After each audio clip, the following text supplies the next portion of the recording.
Less than 3 weeks to U.S. President Donald Trump's decision on the Iran nuclear deal, the issue has become the centerpiece of French President Emmanuel Macron's White House visit. Trump must decide by May 12 whether to keep waiving anti-Iran sanctions lifted under the multilateral agreement that he labels the worst deal ever. Trump has already threatened that the U.S. will reimpose nuclear-related sanctions on Iran unless Congress and Europeans fix its, quote, disastrous flaws. Unlike Trump, Macron has been one of the staunchest proponents of the deal and has been trying to persuade his American counterpart not to withdraw from the accord.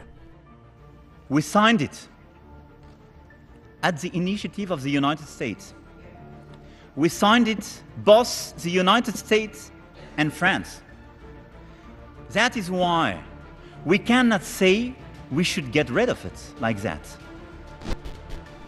Concerned about possible U.S. sanctions, many foreign banks and firms have refrained from doing business with Iran since early 2016, when the nuclear deal came into force. The issue has not allowed Tehran to benefit economically from the accord. It has fully lived up to its terms.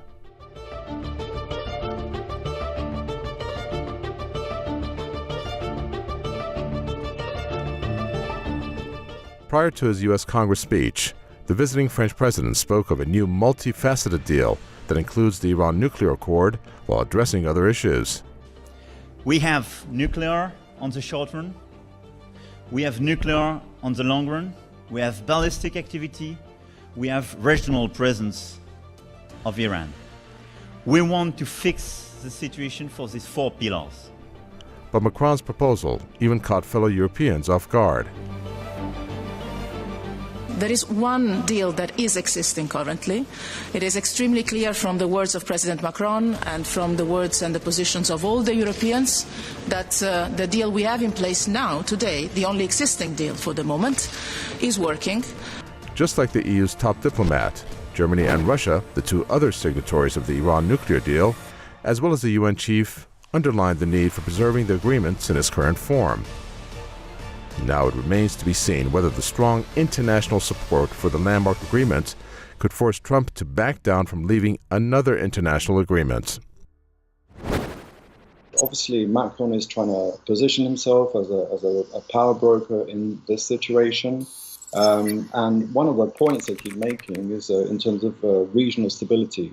Now, if you look at the US involvement in the region, there are over 10,000 troops, US troops in Afghanistan, 4,000 to 6,000 in Iraq, several troops in Kuwait, in Syria, and around that whole region, the very region where Iran is. And so for the Americans and the French to be saying that they're concerned with regional stability and yet have so many troops in that region being the cause of instability is quite ironic.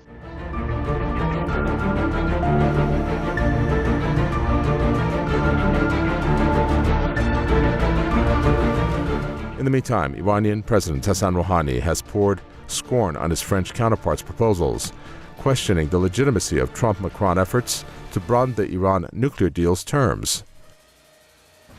Our words are clear. We have an agreement called the Joint Comprehensive Plan of Action, JCPOA.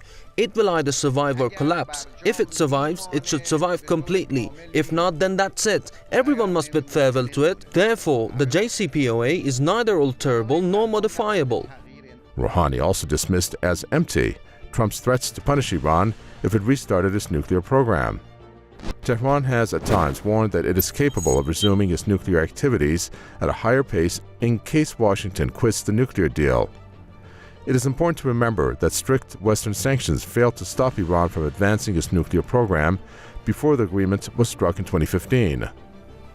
The U.S. president now seems to be in a serious dilemma, as Trump would risk a diplomatic crisis should he opt to stop waiving anti-Iran sanctions in violation of the nuclear accord.